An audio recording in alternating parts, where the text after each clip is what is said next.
2024년 노벨 물리학상 수상자는 인공지능을 연구한 존 호필드 프린스턴대 교수입니다. 그는 인공지능으로 노벨상을 받았으면서도 인공지능의 위험성을 누구보다 강조합니다. 인공지능이 세상 모든 정보와 결합하면 조지 오웰의 소설 1984와 같은 통제사회가 도래할 수도 있다고 경고합니다. 조지 오웰은 1984뿐만 아니라 동물농장, 카탈로니아의 창가를 비롯해서 세계 문학사에 길에 남을 많은 작품을 남겼습니다. 오웰이 글을 쓴 시기는 1933년부터 1949년까지 불과 17년입니다. 첫 작품인 파리와 런던 안팎에서부터 마지막 작품인 1984까지 전체주의를 비판하는 작품이 상당수입니다.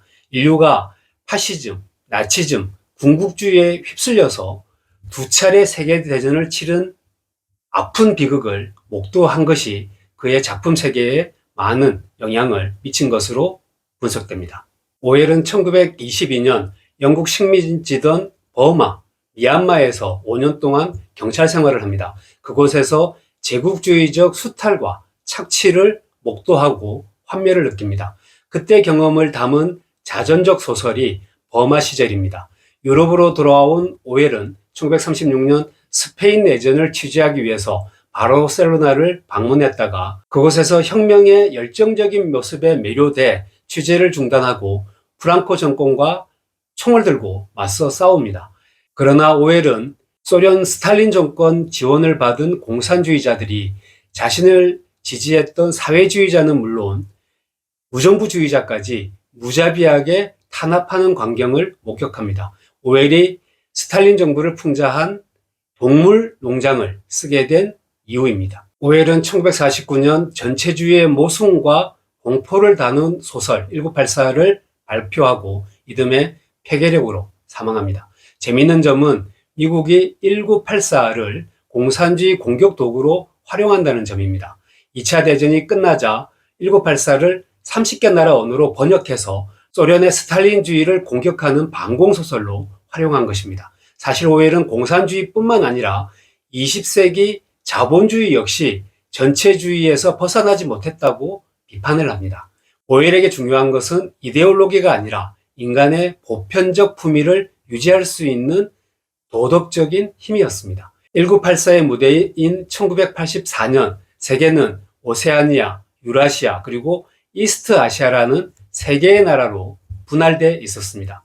모두 전체주의 정권입니다. 세 나라는 끊임없이 전쟁을 하는데 그 목적은 승리가 아니라 지배체제를 강화하려는 수단이었습니다. 일본을 통일한 도요토미 히데요시가 내부 세력의 반발을 잠재우기 위해서 조선을 침략한 것과 같은 이치입니다.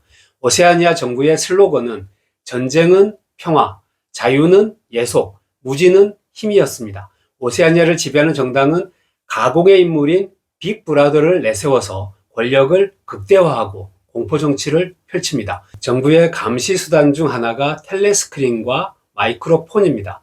방마다 하나씩 설치된 텔레스크린은 카메라, 마이크, 스크린이 결합된 첨단 장치입니다. 정부 소식을 전하는 역할도 하지만 음성으로 지령을 내리거나 CCTV처럼 사람의 일거수일투족을 감시하는 도구입니다.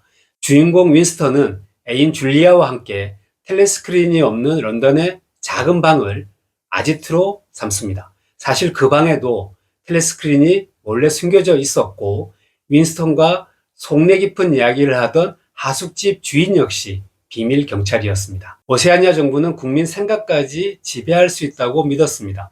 그 수단 중 하나가 뉴스피크라고 불리는 신어였습니다. 예를 들어 자유로운이라는 뜻의 풀이는 정치적인 자유라든지 지적으로 자유로움과 같은 문장에는 사용할 수가 없었습니다. 왜냐하면 정치적 또는 지적 자유라는 개념이 오세아니아에는 존재하지 않았기 때문입니다. 개념이 없으면 낱말도 존재할 수가 없습니다. 단어의 수도 크게 줄어듭니다. 굿이라는 단어의 반대말인 bad를 없애는 식입니다. 대신 엉굿이라는 어휘만 사용하도록 강요를 받습니다. 또 하나의 정신 지배 수단은 역사 조작이었습니다. 과거를 지배하는 자가 미래를 지배한다고 믿었기 때문입니다. 런던에는 사랑이 넘쳐났다는 과거 신문 기사를 삭제하거나 조작하는 식으로 사람들이 과거에 대한 향수를 갖지 못하도록 했습니다. 또 골드스타인이라는 공공의 적, 가상의 적도 만들어냅니다. 우리가 이렇게 힘들게 사는 이유는 골드스타인 때문이다는 인식을 퍼뜨려서 지배체제에 대한 불만을 누그러뜨리기 위해서였습니다. 주인공 윈스턴은 과거를 기억하려고 애쓰다가, 그리고 정부가 금지했던 일기를 쓰다가, 그리고 애인과 사랑하는 관계를 맺다가 바로 사상경찰에 체포가 됩니다. 오웰이 1984를 통해 묘사한 전체주의는 권력 유지가 유일한 목표입니다. 이런 문장이 있습니다. 우리는 타인의 행복 따위에는 관심이 없다. 오직 권력에만 관심을 둘 뿐이다. 독일 나치와 소련 공산당은 인간이 자유롭고 평등하게 살 수 있는 낙원이 도래할 것이라고 꾸몄다. 우리는 그들과 다르다. 권력은 수단이 아니라 목적 그 자체다.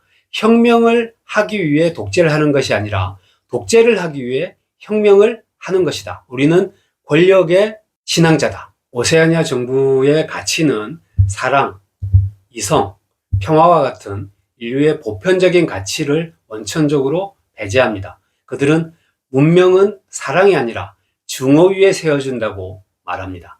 윈스턴은 반박합니다. 공포와 증오와 잔인성 위에 문명을 세운다는 것은 불가능하다. 생명력이 없기 때문이다. 하지만 사상경찰에 체포돼 온갖 고문을 당한 윈스턴은 결국 2 더하기 2는 5라고 말합니다. 정신을 지배당한 것입니다. 사실 우리도 이미 감시사회에 살고 있습니다. 스노든이 폭로한 미국 국가안보국의 폭넓은 도감청 행위는 여전히 국가가 국민을 감시하려는 욕구에서 벗어나고 있지 못하고 있음을 보여주는 사례입니다. 거리에 매달린 CCTV 역시 우리의 일거수일투족을 기록합니다. 인공지능이 CCTV 영상에서 이상한 점을 발견하고 스피커를 통해서 꼼짝마라고 하는 세상이 곧 닥칠 수 있습니다. 실제로 중국 텐진시의 지하철역에선 승객이 개찰구 앞 모니터에 얼굴을 갖다 대야 출입구가 열립니다. 인공지능을 이용한 승차 시스템인 동시에 사람들의 감시 도구가 된 것입니다. 자동차에 달린 블랙박스도 늘 우리를 지켜봅니다. 누군가의 말은 누군가의 휴대전화에 녹음이 됩니다.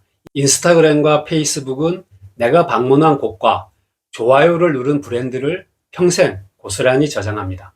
현재 세계와 1984의 차이점은 정부 대신 기업이 오히려 더 많은 개인정보를 수집하고 있다는 겁니다. 텔레스크린을 통해 수집된 정보는 모두 빅브라더에게 집중됐지만 오늘날 우리의 디지털 정보는 여러 기업과 정부가 분산해서 보관을 하고 있습니다. 무엇보다 우리는 편의와 즐거움이라는 명목으로 자발적으로 텔레스크린을 용납을 하고 있습니다. 노벨 물리학상 공동수상자인 제프리 힌턴 토론토대 교수는 인공지능의 잠재적 위험이 핵분열 또는 기후위기와 맞먹는다고 우려했습니다.